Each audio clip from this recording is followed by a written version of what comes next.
ॐ हरिः ॐ श्री गुरुभ्यो नमः। हरिः ॐ। ॐ शन्नो मित्रशं वरुणः शन्नो भवत्वर्यमा शन्न इन्द्रो बृहस्पतिः शन्नो विष्णुरुक्रमः।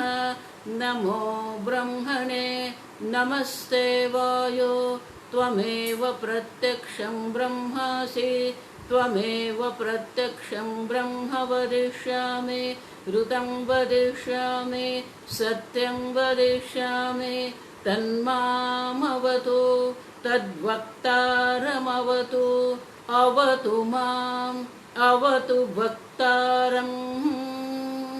ॐ शान्ति शान्ति शान्तिः।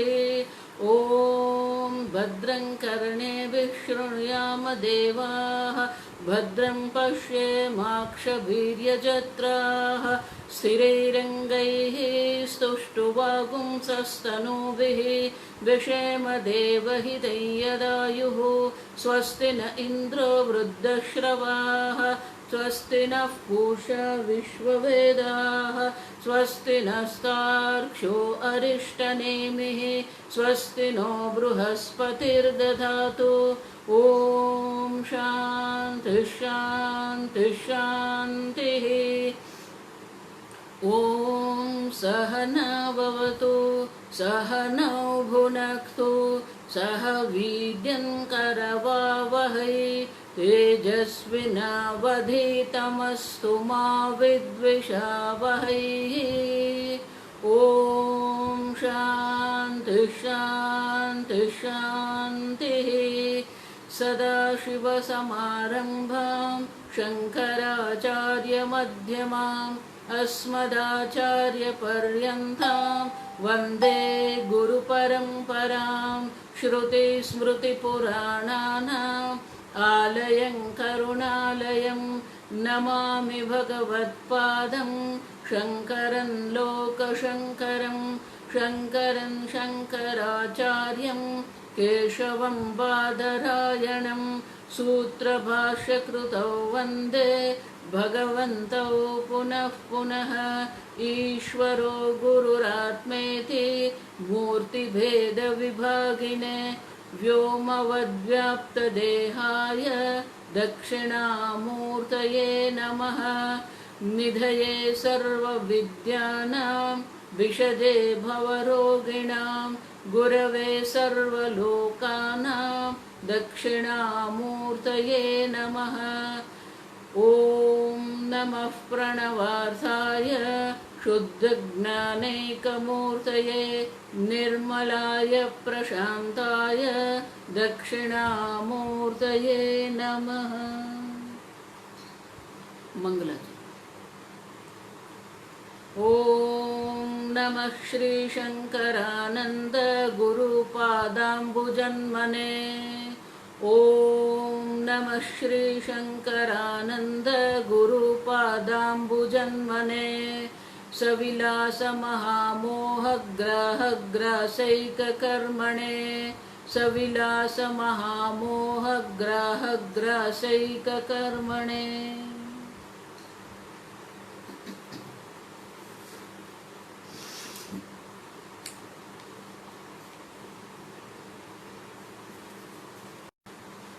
श्लोक नंबर 44।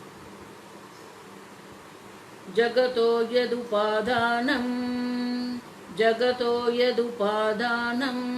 मायामादाय तामसिं निमित्तं शुद्धसत्त्वां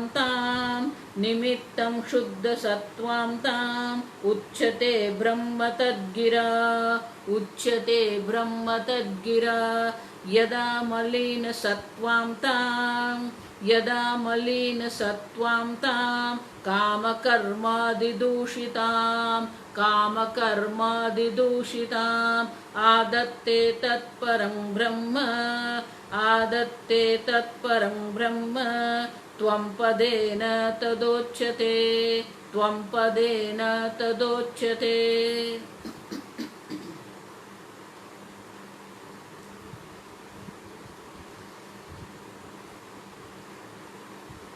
कल हमने देखा जगत कारण ब्रह्म, निमित्त कारण, उपादान कारण दोनों है। उपादान कारण और निमित्त कारण दोनों ही परब्रह्म ही है। हमारा जो अनुभव है ये जगत का, वो अनुभव अलग है। हमारा अनुभव ये है, निमित्त कारण चेतन होता है जिसमें ज्ञान और कुशलता होती है, और उससे अलग उपादान कारण जो होता है वो जड़ होता है, और वो जड़ उपादान कारण में कार्य बनने की संभावना रहती है। तो हमारा सामान्यतः अनुभव ये है कि उपादान कारण जड़ होता है और निमित्त कारण चेतन होता है। लेकिन यहाँ ये कह दिया कि निमित्त कारण भी ब्रह्म है। शुद्ध सत्वाम मायाम उपादाय, शुद्ध सात्विक माया जो है वो शुद्ध सात्विक माया को स्वीकार करके ब्रह्म निमित्त कारण है, और तामसिक तमः प्रधान जो माया है वो तमः प्रधान माया को स्वीकार करके ब्रह्म उपादान कारण है। अब ठीक से समझो, तो ब्रह्म ही निमित्त कारण है, ब्रह्म ही उपादान कारण है। अब शास्त्र ने तो कह दिया, लेकिन हम कैसे माने? क्योंकि एक चेतन होता है, दूसरा जड़ होता है, और इसीलिए मुंडक उपनिषद में ये चर्चा है कि ये प्रश्न उठा सकते हैं हम लोग कि उपादान कारण और निमित्त कारण दोनों एक नहीं हो सकते हैं, क्योंकि निमित्त कारण तो चेतन होता है और उपादान कारण जड़ होता है। और इसीलिए वहां बहुत सुंदर बताया, यथा ऊर्णनाभिः सृजते गृह्णते च। देखो बहुत सुंदर है। कल ये भी चर्चा हुई कि कारण के जो गुण होते हैं वो कार्य में होते हैं। तो बहुत सुंदर दर्शाया कि अभिन्न निमित्त उपादान कारण, मानी निमित्त कारण उपादान कारण अभिन्न है, मानी कि एक ही है। तो उसके लिए मुंडक उपनिषद हमें दृष्टांत देते हैं, यथा ऊर्णनाभिः, ऊर्ण तंतु, नाभिः, जिसके नाभि में ये तंतु है उसको ऊर्ण नाभि कहते हैं। अब ऊर्ण नाभि माने क्या है? मकड़ी जो कहते हैं हिंदी में, स्पाइडर। तो जो मकड़ी होती है वो मकड़ी जो अपने जाल बनाती है, वेब जो बनाती है, तो बनाने वाले मानी निमित्त कारण तो मकड़ी है, लेकिन वो कहां से वो तंतु लाती है? मकड़ी बाहर से तंतु नहीं लाती है, अपने ही नाभि से ही वो तंतु निकालती है और मकड़ी पूरा जाल बनाती है। तो मकड़ी ही निमित्त कारण है और मकड़ी ही उपादान कारण है। अब दूसरा मत देखना, ये हमेशा जो दृष्टांत हम कहते हैं, दृष्टांत की एक मर्यादा होती है, एक भाग में समानता होती है, पूर्णतः समानता नहीं होती है। हर एक पहलू में हम समानता नहीं देख सकते हैं। दृष्टांत में एक ही पहलू जो है वो समान होता है। हर एक पहलू को अगर हम समान रूप से देखेंगे तो संस्कृत में उसको रूपक कहते हैं। यहाँ ये दृष्टांत है। दृष्टांत मानी एक अंश में समानता है। वो अंश कौन सा है कि निमित्त कारण और उपादान कारण दोनों एक ही है। अब समझ, क्यों? क्योंकि एक ही है, लेकिन वो जाली जो बनाते हैं, जो वेब बनाया, उससे मकड़ी अलग है। यहाँ अभिन्न निमित्त उपादान कारण तो है ही, लेकिन उपादान कारण होने से कारण वो जगत से अभिन्न है, भिन्न नहीं है ईश्वर। तो अभिन्नता दर्शाने के लिए श्रुति माता दृष्टांत देती है, जैसे मकड़ी निमित्त कारण भी है और उपादान कारण भी है। एक दूसरा प्रश्न ये होता है कि अगर ब्रह्म चैतन्य स्वरूप है तो ये जगत जो हमें अनुभव होता है वो जड़ है, तो चेतन से जड़ की उत्पत्ति कैसे हो सकती है? प्रश्न ये रहेगा कि चेतन से जड़ की उत्पत्ति हो सकती है, तो उसके लिए श्रुति माता दृष्टांत देती है। यथा केश लोमानी। अब देखो, ये शरीर चेतन है, लेकिन चेतन शरीर में से ये केश जो है वो जड़ है, चेतन नहीं है। नख, तो नख जो है हमारे, वो नाखून भी क्या है, वो नाखून जो है वो भी जड़ है। अब देखो, लोमानी, ये शरीर पर जो है बाल, रोम कहते उसको, तो वो भी क्या है, जड़ है। अगर आपके बाल चेतन होते तो ये बाल कटवाने के लिए आपको डॉक्टर के पास जाना पड़ता, ऑपरेशन करवाना पड़ता। अब समझो। और ये जो नाखून है, देखो ये शब्द क्या कहता है, नाखून, जहां खून नहीं है, रक्त नहीं है, जहां जड़ता है, चेतन नहीं है, ये नाखून है, माने कि यहां पर खून बहता नहीं है, ये चेतन नहीं है, इसलिए आप उसको काट सकते हैं। अगर ये नाखून भी चेतन होते तो आपको डॉक्टर के पास जाके उसको कटवाना पड़ता। तो ये चेतन शरीर से ये जड़ नाखून उत्पन्न होते हैं, ये जड़ केश भी उत्पन्न होते हैं। देखो एक बहुत सुंदर दृष्टांत है कि चेतन से जड़ की उत्पत्ति होती है, और दूसरा जड़ से चेतन होगा क्या, तो कहते हैं यथा पृथिव्या। अब देखो, ये जो पृथ्वी है वो पृथ्वी से क्या होता है, उद्बीज, वो बीज जो है वो पृथ्वी से निकलता है, अंकुरित होता है। तो बीज भी जड़ जैसा होता है, और जो पृथ्वी है उसी में से ये जड़ में से ये जो चेतन पौधा है वो बनता है।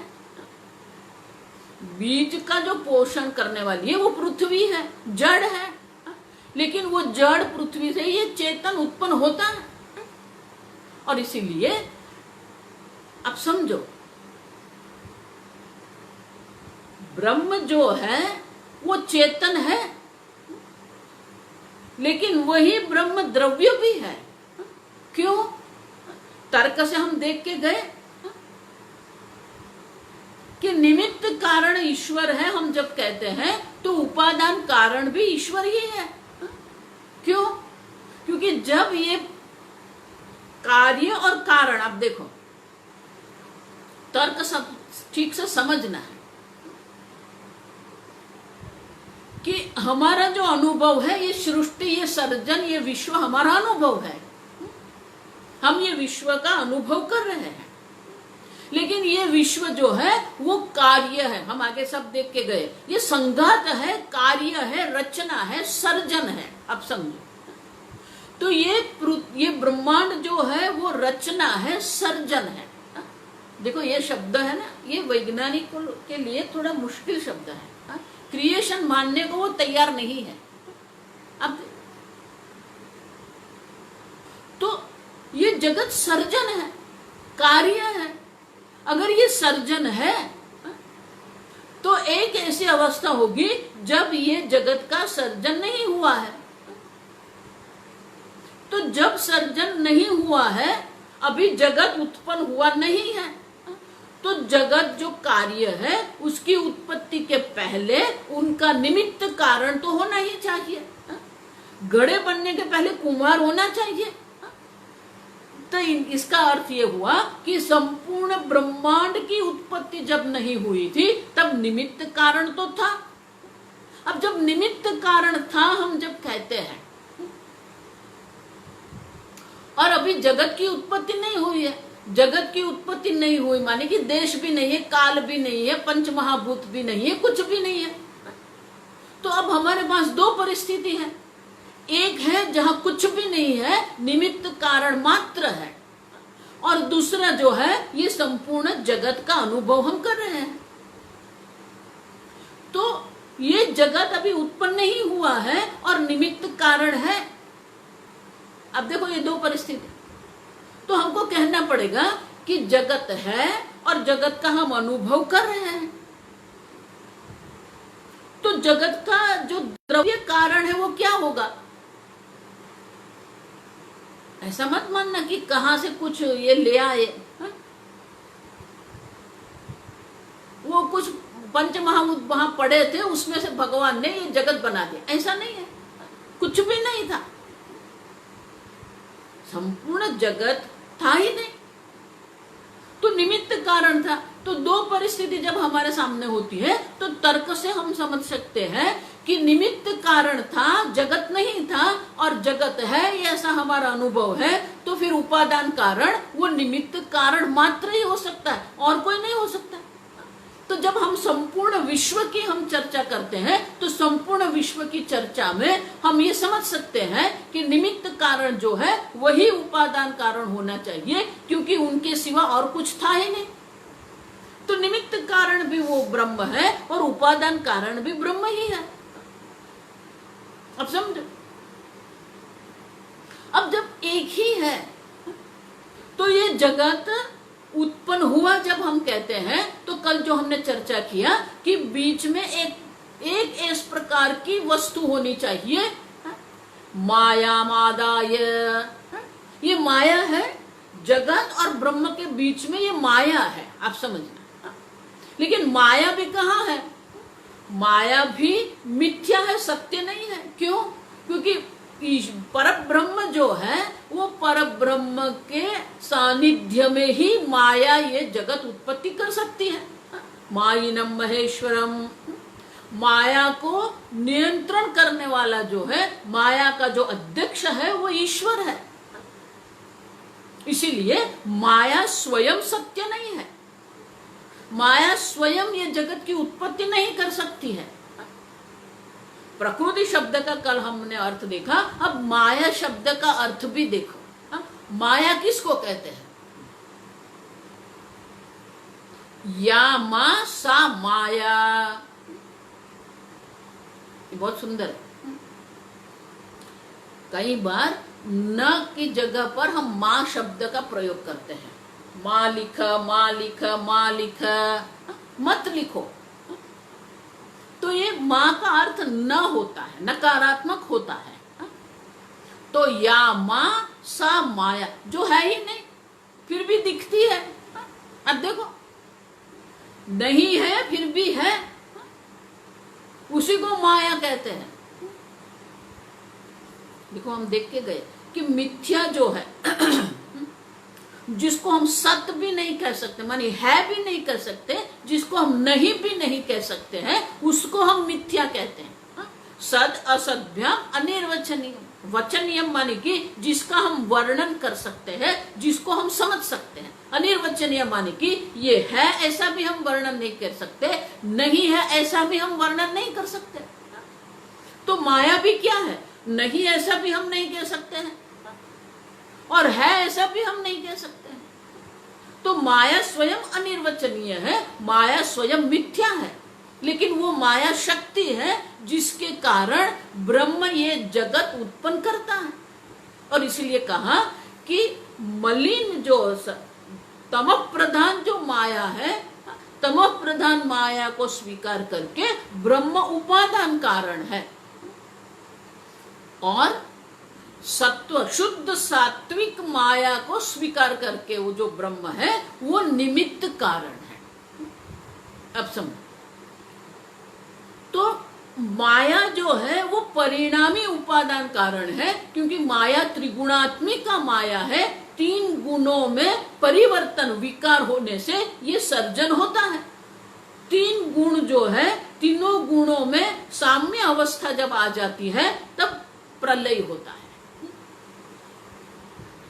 तो माया में परिवर्तन होगा, विकार होगा, इसलिए माया विकारी कारण है।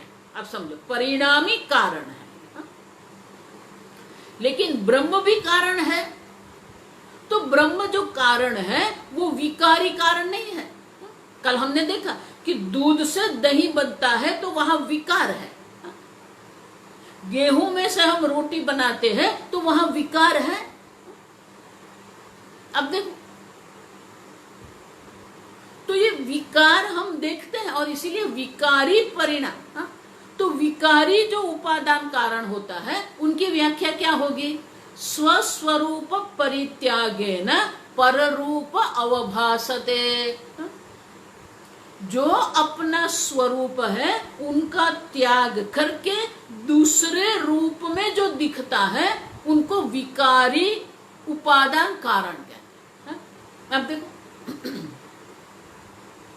तो माया जो है वो विकारी है। क्यों? क्योंकि पहले जो रूप में थी और अभी जो रूप में वो दिख रही है वो अलग है। स्वस्वरूप परित्याग, अपने रूप का त्याग करके दूसरे रूप में दिखना है, उसको विकारी उपादान कारण कहते हैं। लेकिन ब्रह्म जो उपादान कारण है वो विकारी उपादान कारण नहीं है। क्यों? क्योंकि ब्रह्म में तो कोई परिवर्तन नहीं आया है। अब ठीक से समझना आज का प्रवचन, क्योंकि आगे बहुत सारा तर्क आने वाला है। तो ब्रह्म जो है वो विकारी उपादान कारण नहीं है। वो क्या है? शास्त्र में उसको कहते हैं विवर्त उपादान कारण। क्यों? विवर्त मानी क्या है? स्वस्वरूप अपरित्यागेन पररूप अवभासते, अपने स्वरूप का त्याग किए बिना दूसरे रूप में वो दिखता है। अब ठीक से समझो, तो ब्रह्म ने अपना स्वरूप जो है सच्चिदानंद ब्रह्म जो हम देख के गए, जो सत स्वरूप है, चित स्वरूप है, परानंद स्वरूप जो ब्रह्म है वो अपने स्वरूप का त्याग नहीं करता। लेकिन ये ब्रह्म जो है जगत रूप अवभासते, जगत रूप में दिखता है। अब समझो, तो जगत में कोई, ब्रह्म में कोई परिवर्तन नहीं आया है, इसलिए ब्रह्म विवर्त उपादान कारण है। तो आपको मन में प्रश्न होगा कि अगर ब्रह्म में कोई परिवर्तन नहीं आया है तो ब्रह्म यहां होना चाहिए। जैसे कल दिखाया था कि सुवर्ण से हम जब घड़ा बनाते हैं तो सुवर्ण से जो हम आभूषण बनाते हैं तो सुवर्ण के जो गुण है वो आभूषण में है। वो पीले रंग का है, वो चमक रहा है, उनका इतना ग्राम उनका वजन है, वो सब वही का वही है। वो 22 कैरेट सोना है तो ये जो गहना बना है वो भी 22 कैरेट ही है। तो सुवर्ण में स्वयं सुवर्ण ने अपना रूप का त्याग नहीं किया है, अपना स्वरूप तो वही का वही है। उसी प्रकार से ब्रह्म जो सच्चिदानंद स्वरूप है वो सच्चिदानंद स्वरूप ब्रह्म में कोई परिवर्तन नहीं हुआ है और इसीलिए उसको विवर्त उपादान कारण कहते हैं। क्यों? क्योंकि ये संपूर्ण जगत में हम ब्रह्म का अस्तित्व देखते, हम देख के गए, अस्ति भाति प्रियम। किसी भी पदार्थ को हम देखेंगे, किसी भी वस्तु को हम जब देखते हैं तो उसमें 5 लक्षण होते हैं। अस्ति भाति प्रियम नाम रूपम एतत् पंचकम जगत। ये जगत जो है ये 5 रूप में है, उनके 5 गुण हैं। अस्ति भाति प्रिय नाम रूप एतत् पंचकम। आप जगत के कोई भी वस्तु ले लो, ये 5 है। आगे श्लोक में क्या कहते हैं? आद्यत्वयम ब्रह्म रूपम, आद्यत्रयम। पहले 3 जो है वो ब्रह्म का रूप है, वो ब्रह्म का स्वरूप है। अस्ति सत स्वरूप, भाति चित स्वरूप, प्रिय आनंद स्वरूप। तो ये कोई भी पदार्थ आप ले लो, उसमें ये सत, ये चित, ये आनंद अभिव्यक्त होता ही है। आद्यतयम ब्रह्म रूपम ततोद्वयम, उसके बाद बाकी जो रह गए, ततः माने उनके बाद जो बाकी जो 2 रह गए, जगत रूपम, वो जो नाम रूप है वो जगत है। लेकिन अस्ति भाति प्रिय जो है वो तो ब्रह्म है ही। मानी ये जगत में ब्रह्म उस वही स्वरूप में है। आप समझो, कोई परिवर्तन नहीं आया है, ब्रह्म में कोई परिवर्तन नहीं हुआ है। आप समझो ठीक से, ब्रह्म में कोई परिवर्तन नहीं है, वही सच्चिदानंद ब्रह्म है। लेकिन वो नाम रूप के कारण जगत स्वरूप दिख रहा है।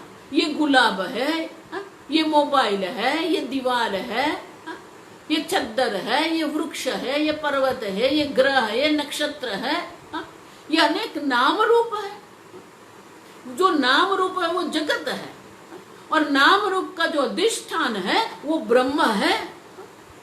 आप समझो, इसीलिए वेदांत ये नहीं कहता कि ब्रह्म बनना है, वेदांत ये नहीं कहता कि ब्रह्म उत्पन्न करना, ब्रह्म है, ये शब्द भी ब्रह्म ही है। आप समझो, शब्द जब हम कहते हैं, ये आएगा दूसरे अध्याय, दूसरे जो अध्याय है, दूसरा जो प्रकरण है, भूत विवेक प्रकरण में हम देखेंगे कि हम जब शब्द हम कहते हैं तो शब्द अस्ति, शब्द भाति, शब्द प्रिय। अगर आप देखेंगे रूप, तो रूप अस्ति, रूप है, रूप दिखता है और रूप प्रिय है। आप ये कह सकते हैं नहीं नहीं, ये रूप मुझे पसंद नहीं है, ये रंग मुझे पसंद नहीं है, ये शब्द मुझे पसंद नहीं, आप कह सकते हैं, लेकिन किसी और को तो वो पसंद होगा, किसी और को तो वो प्रिय होगा। बहुत सारी चीज ऐसी होती है जो हमें प्रिय नहीं है, लेकिन और किसी को तो प्रिय होती ही है। और इसीलिए ब्रह्म जो है, पहले ब्रह्म था, अभी भी क्या है, ब्रह्म है। आप समझो, और ये जगत के प्रलय होने के बाद भी ब्रह्म रहने वाला ही है। तो तीनों काल में ब्रह्म तो है ही, सच्चिदानंद ब्रह्म, लेकिन अभी वो व्यक्त हो रहा, अभिव्यक्त हो रहा है। देखो, इसलिए अंग्रेजी में बहुत सुंदर शब्द है अभिव्यक्त के लिए, मैनिफेस्टेशन। अब देखो, है तो वही ब्रह्म, लेकिन अब जगत रूप में वो दिख रहा है। और हमारी दृष्टि नाम रूप में ऐसी हो गई है कि नाम रूप देखते हैं, लेकिन नाम रूप का जो अधिष्ठान है, वो ब्रह्म, जो उपादान कारण ब्रह्म जो है, वो जो अधिष्ठान उपादान कारण ब्रह्म जो, वो हम नहीं देखते हैं। और इसीलिए शास्त्र वहां आते हैं, और इसलिए श्लोक में देखो अंतिम शब्द है ना, तद्गिरा। तद्गिरा माने क्या है, वो जो ब्रह्म है, जो विवर्त उपादान कारण है, ये जगत की उत्पत्ति के पहले भी ब्रह्म था, अभी भी वही ब्रह्म है। लेकिन हमें कैसे पता चलेगा, तद्गिरा, शास्त्र प्रमाण है उनके लिए। हमें तो नाम रूप दिखता है, लेकिन वो शास्त्र द्वारा तद्गिरा। और इसलिए ये टीकाकार कहते हैं तत्वमस्यादि वाक्येन, ये उपनिषद द्वारा ये ब्रह्म जो है वो ब्रह्म के स्वरूप का लक्षण करते हैं। और इसलिए कहते हैं तत्वमस्यादि वाक्यस्थेन तत्पदेन उच्यते। तो ये उपनिषद द्वारा हमें समझाया जाता है कि ये ब्रह्म जो है वो उपादान कारण है, वो जो ब्रह्म है वही निमित्त कारण भी है। अब आगे हम देख के गए कि घटस्य कर्ता घटज्ञ, जो घड़े को बनाने वाला है उनके पास घड़े का ज्ञान होता है, सर्वस्य कर्ता सर्वज्ञ। तो ब्रह्म सर्व की उत्पत्ति करने वाला है और सर्व की उत्पत्ति की कुशलता शक्ति भी है। और इसीलिए जो ब्रह्म जो है निमित्त कारण जो ब्रह्म है वो सर्वज्ञ सर्वशक्ति है, और वो ब्रह्म उपादान कारण भी है। और इसीलिए ब्रह्म सर्वव्यापी है, क्योंकि जहां जहां कार्य होता है, जहां घड़ा होता है, वहां उनका उपादान कारण मिट्टी अवश्य होती है। उसी प्रकार से ये ब्रह्म उपादान कारण भी है, और इसीलिए ये ब्रह्म सर्वव्यापी है। अब समझो, निमित्त कारण ब्रह्म है तो वो सर्वज्ञ सर्वशक्ति है, उपादान कारण ब्रह्म है तो वो सर्वव्यापी है। तो ये तत्पद हो गए। तद गिरा, तद मानी तत्पद, गिरा मानी कि उपनिषद के शब्द प्रमाण द्वारा ये तत्पद की लक्षणा करने हो गई कि भाई तम प्रधान माया को स्वीकार करके ब्रह्म उपादान कारण बनता है, और वही जो ब्रह्म है शुद्ध सत्व माया को स्वीकार करके निमित्त कारण बनता है। अब आगे ये आगे देखा ना कि ये तत्पद का वाच्यार्थ है, सीधा सीधा अर्थ है। अब त्वम पद का वाच्यार्थ क्या है, तो अगले श्लोक में दर्शाते हैं, यदा मलिन सत्वाम ताम आदत्ते। जब यही ब्रह्म जो है मलिन सत्व जो है, मलिन सत्व को स्वीकारता है, तब क्या होता है, वो मलिन सत्व जो वो क्या है, ताम काम कर्मादि दूषिताम। अब देखो, तदेव ब्रह्म यदा यस्याम अवस्थाया मलिन सत्वाम। ये मलिन सत्व मानी क्या है? अब समझो, एक शुद्ध सत्व है जिसके कारण वो निमित्त कारण है, एक तमः प्रधान माया है जिसके कारण वो उपादान कारण है। लेकिन ये क्या है? मलिन सत्व है। मलिन सत्व माने क्या? तो इसलिए कहते हैं ईषद रजः तमोभि मिश्रेण। शुद्ध सत्व नहीं है, मिश्रित सत्व है, मलिन सत्व है। क्यों? क्योंकि मलिनता उसमें आ गई, रजोगुण की मलिनता है, तमोगुण की मलिनता है, और रजोगुण और तमोगुण की मलिनता के कारण वो मलिन सत्व जो है, वो मलिन सत्व को स्वीकार करके मलिन सत्व प्रधानाम मायाम अतः। लेकिन जब मलिन सत्व जो आता है, जब रजोगुण तमोगुण वहां आ जाता है, तो उसके कारण क्या होता है? कर्म काम कर्मादि दूषिताम। अब देखो, ये मलिन सत्व है, उसी में अविद्या होती है, और अविद्या के कारण काम इच्छा होती है, और काम इच्छा के कारण कर्म भी होता है। अब देखो, कर्म है तो फिर जन्म मरण है, नई नई योनि हम धारण करते हैं, और इसीलिए कहते हैं काम कर्मादि दूषिताम। मलिन सत्व के कारण अविद्या भी वहां पर है, और इसीलिए कहते हैं ताम अविद्या शब्दवाच्य मायाम आदत्ते। हम देखें कि अविद्या के कारण ये जो जीव जो सच्चिदानंद है वो अपने को अल्प मानने लगा। काम इच्छा करे, क्यों इच्छा हुई? अपने स्वरूप को पहचानते नहीं है, अविद्या के कारण अपना जो स्वरूप है वो जानता नहीं है, और नहीं जानने के कारण स्वस्वभान होने के कारण जो नहीं है उसको अपना स्वरूप मान लिया। देखो, ये बहुत आवश्यक है। मात्र अविद्या से कुछ नहीं होगा। अविद्या है, और अविद्या के कारण क्या हो गया? पूर्ण अविद्या है तो कोई देख के गए भाने तु अभानम अभाने तु भानम। ये पूर्ण अविद्या, पूर्ण अज्ञान नहीं है। अस्ति भाति का ज्ञान है, लेकिन स्वरूप का ज्ञान नहीं है, और इसलिए ये जो अविद्या जो है, अविद्यावाच्य जो माया है, उनके कारण क्या हो गए? अपने स्वरूप को पहचानते नहीं है, अपने स्वरूप का विशेष ज्ञान नहीं है, और विशेष ज्ञान न होने के कारण और स्वस्वभान होने के कारण जो नहीं है वो अपने आप को मान लिया। अन्य अग्रहण है, स्वरूप का ग्रहण नहीं होता है, अन्यथा ग्रहण। अन्यथा ग्रहण मानी जो नहीं है वो मान लिया। आत्मा अजर अमर है, लेकिन आत्मा को क्या मान लिया? मैं जन्म मृत्यु वाला हूं। तो इस प्रकार से जब जो नहीं है वो अपने को मान लिया, लेकिन स्वरूप तो अलग है, और इसीलिए वो स्वीकार नहीं कर सकते। देखो, ये बहुत आवश्यक है।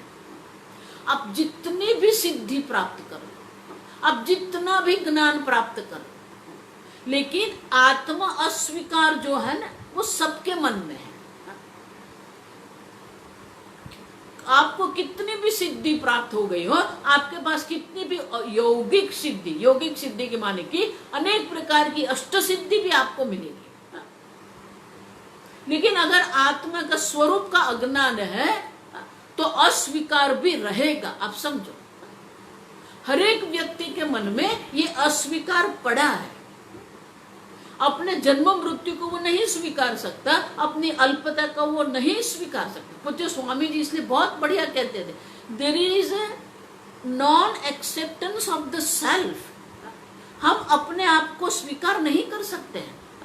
इसलिए कल मैंने कहा कि साइकोलॉजी के पास सॉल्यूशन नहीं है, क्योंकि साइकोलॉजी जो है वो हमें अपने स्वरूप तक नहीं ले जा सकता। अपना जो हमारा मूलभूत जो समस्या जो है, फंडामेंटल प्रॉब्लम, वो सॉल्व नहीं कर सकती।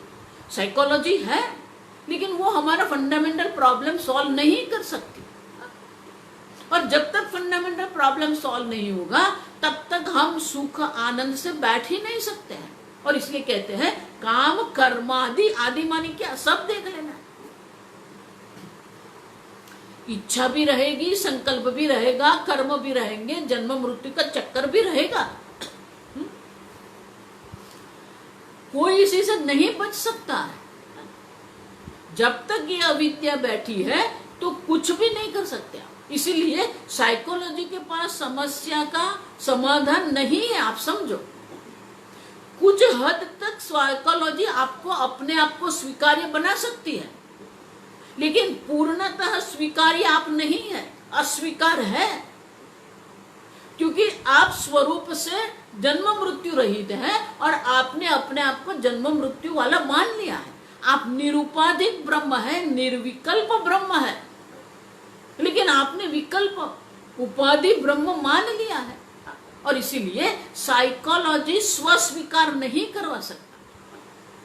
इसलिए कल मैंने कहा कि साइकोलॉजी के पास कोई सॉल्यूशन नहीं है। आप भले कितना भी सोचो, लेकिन पूर्णतः साइकोलॉजी आपको स्वीकार्य नहीं बना सकती। कुछ हद तक आपको स्वीकार्य बनाएगी, कुछ हद तक आपको मन को शांत करेगी, आपके मन को शांत करेगी, और वो मन आपको आवश्यक है। क्योंकि जब तक आपका मन शांत नहीं है, जब तक आपके मन में अस्वीकार, अब देखो, जब आप उपाधि का ही अस्वीकार करते हैं, पूज्य स्वामी जी बहुत बढ़िया कहते थे कि हमारा अस्वीकार तो हमारे बाल से शुरू होता है। हमारा जो अस्वीकार है वो अस्वीकार बहुत लंबा चलता है, बहुत सारी जगह पर अस्वीकार है। हमारे ज्ञान से अस्वीकार है, हमारे माता पिता का अस्वीकार है, हमारे देश का अस्वीकार है, हमारी बुद्धि का अस्वीकार है। हम अस्वीकार में रहते हैं, आप समझो।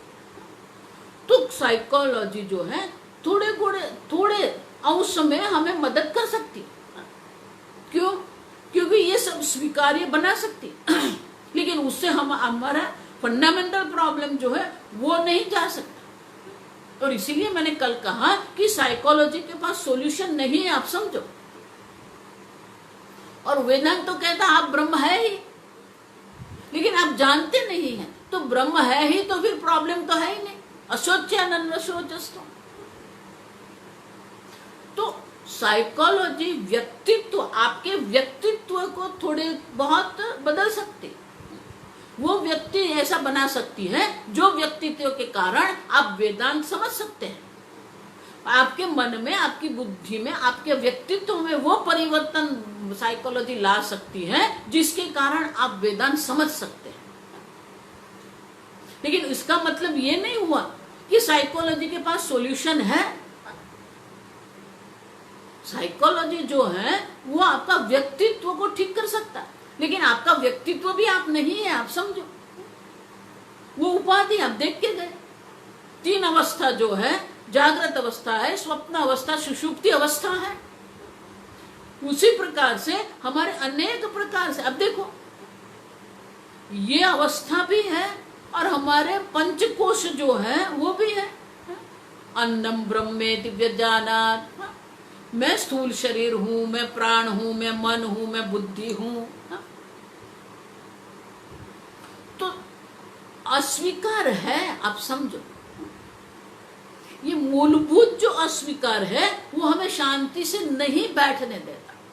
और इसीलिए शास्त्र कहता है कि आप कितना भी परिवर्तन लाओ, लेकिन जो ये मूलभूत अस्वीकार है वही हमारे मन में इच्छा जागृत करती है। और इसीलिए यहाँ कहते हैं काम, अब इच्छा हो गई तो कर्म आने वाले ही है।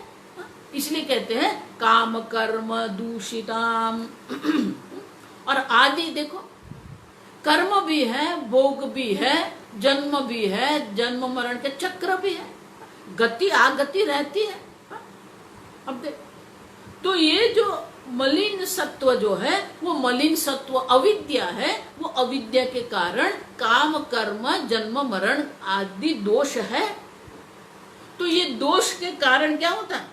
आदत्य तत्परम परम ब्रह्म त्वं पदेन तदा उच्यते यदा मलिन सत्वाम आदत्ते। जब ये मलिन सत्व स्वीकार करते हैं तदा, तब क्या होता है? त्वं पदेन उच्यते। तब त्वम है, जीव है, तो एक परमात्मा है, वो अभिन्न निमित्त उपादान कारण है, और दूसरा जीव है जो मलिन सत्व है, अविद्यावान है। और दूसरा एक देखो, शास्त्र ऐसा नहीं कहता कि आप अज्ञानी हैं, शास्त्र ऐसा नहीं कहता आप अविद्यावान हैं, शास्त्र ये नहीं कहता कि आप अज्ञानी हैं और आपका जन्म मरण है। आप समझना ठीक से, आप अज्ञानी है ये हकीकत है। शास्त्र आपको अज्ञानी नहीं बनाते, शास्त्र आपको अविद्यावान नहीं बनाता। आपके अंदर अविद्या पड़ी हुई है, शास्त्र उसको उजागर करती है, आपको दर्शाती है कि आपके अंदर ये अविद्या हुई है। इसलिए मैं कहती हूँ वेदांत में पहले ज्ञान अविद्या का होता है, पहला ज्ञान ब्रह्म का नहीं होता, पहला ज्ञान अविद्या का होता है कि अविद्या है, और अविद्या के कारण ही काम कर्म आदि दोष है, और वो ही उसी के कारण ये जो पर ब्रह्म है उसका नाम जीव पड़ गया है। त्वम पदेन उच्यते। आप समझो, शास्त्र आपको अज्ञानी नहीं बनाता है, शास्त्र आपको ये हकीकत से रूबरू कराता है कि आप अविद्यावान हैं। आपकी समस्या जो है ये जगत आपकी समस्या नहीं है, ये उपाधि आपकी समस्या नहीं है, अल्पता आपकी अल्पता आपकी समस्या नहीं है, अविद्या आपकी समस्या है, और वो अविद्या के कारण ही ये सब चल रहा है। अब देखो, पानी उबल रहा है, अब उबल रहा है पानी, तो आपने सोचा ये बहुत उबल रहा है, उसमें ठंडा पानी डाल दिया, और ठंडा पानी डालने से पानी शांत हो गया। लेकिन कब तक वो शांत रहेगा? वो उबल रहा है, माने कि नीचे अग्नि है, वो अग्नि के कारण उबल रहा है, और फिर आपने पानी डाल दिया, वो शांत हो गया। लेकिन कितने वक्त तक वो शांत रहेगा? थोड़ी क्षण तक वो शांत रहेगा, वापस वो उबलने लगेगा। क्यों? क्योंकि वो अग्नि है।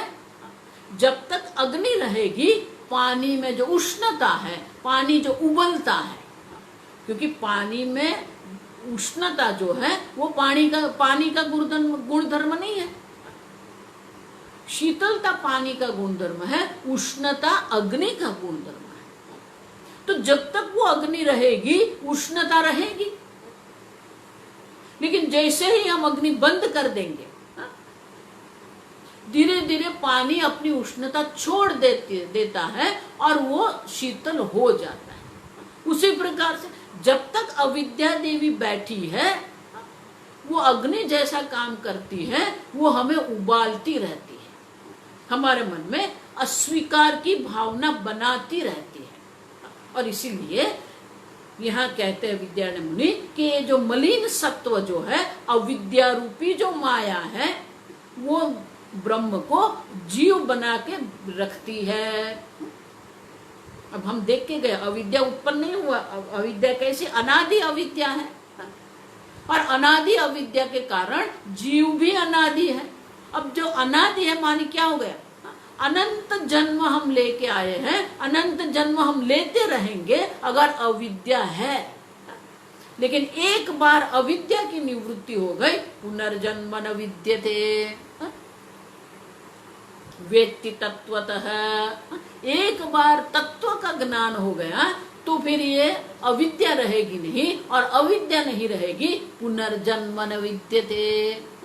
और इसीलिए देखो, ये प्रकरण भी वही है, तत्व विवेक प्रकरण है ये तत्वों का विवेक करना पड़ेगा। जब तक हम अविवेक में बैठे हैं, अविद्या में बैठे हैं, तब हम सुखी दुखी होते रहते हैं। और इसलिए कहते हैं कि ये काम कर्म जो है, ये दोष वाली अविद्या जो है, अविद्या के कारण ही ये ब्रह्म का नाम बन गया जीव त्वम पदेन उच्यते।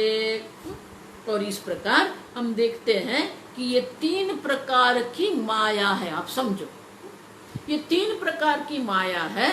शुद्ध सत्व माया है, तमः प्रधान माया है, और मलिन सत्व माया है। तो शुद्ध सत्व माया के कारण ब्रह्म निमित्त कारण है, तमः प्रधान माया के कारण ब्रह्म उपादान कारण है, और मलिन सत्व माया के कारण, अविद्या के कारण वही ब्रह्म जो है वो जीव है। और ये जो ब्रह्म है, देखो तत्पद का वाच्यार्थ हो गया अभिन्न निमित्त उपादान कारण है, त्वम पद का वाच्यार्थ हो गया जीव है, अविद्यावान जीव है। तो ये वाच्यार्थ हो गया। अब वाच्यार्थ तो हो गया, लेकिन वाच्यार्थ में क्या है? विरुद्ध अंश है, एकता नहीं है। हमको देखना क्या है? ऐक्य जो हमें देखना है, लेकिन ऐक्य हमें दिखता नहीं है, क्योंकि विरुद्ध अंश हम देख रहे हैं। एक सर्वज्ञ है, सर्वशक्ति है, सर्वव्यापी है, और दूसरा जो अविद्यावान जीव है वो क्या है? अल्पज्ञ है, अल्पशक्ति है, अल्पव्यापी है। और इस प्रकार वाच्यार्थ में तत्वमसि वाक्य में जो समीकरण हमको दिखाया है कि जीव ब्रह्म स्वरूप है, लेकिन उसका जो वाच्यार्थ है वो वाच्यार्थ में विरुद्ध अंश रहा है। इसीलिए आगे कल हम देखेंगे कि ये विरुद्ध अंश का त्याग करना पड़ेगा, और जो सामान्य अंश जो है उसको पकड़ना है, तब हमें ऐक्य का ज्ञान हो सकता है।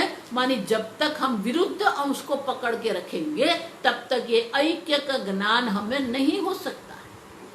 ये जो विरुद्ध अंश वाच्यार्थ है वो वाच्यार्थ का त्याग करना पड़ता है।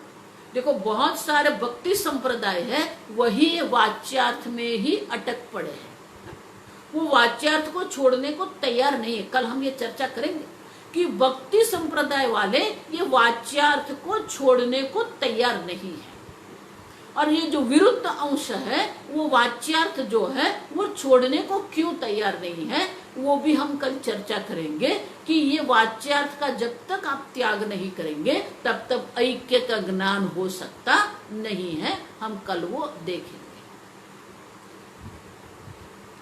ओम स्वस्ति प्रजाभ्यः परिपालयन्तां न्यायेन मार्गेण महिं महिषाः गोब्राह्मणेभ्यः शुभमस्तु नित्यं लोकाः समस्ताः सुखिनो भवन्तु काले वर्षतु पर्जन्यः पृथिवी सस्यशालिनी देशो यंक्षोभरहितः ब्राह्मणाः सन्तु निर्भयाः ओम सर्वेषां स्वस्तिर्भवतु सर्वेषां शान्तिर्भवतु सर्वेषां पूर्णं भवतु सर्वेषां मङ्गलं भवतु सर्वे भवन्तु सुखिनः सर्वे सन्तु निरामयाः सर्वे भद्राणि पश्यन्तु मा कश्चित् दुःखभाग् भवेत् असतो मा सद्गमय तमसो मा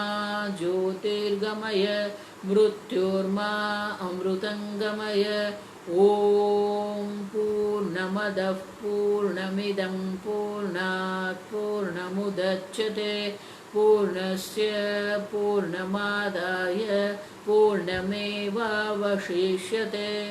ओम शांति शांति शांतिः हरिः ओम श्री गुरुभ्यो नमः हरिः ओम।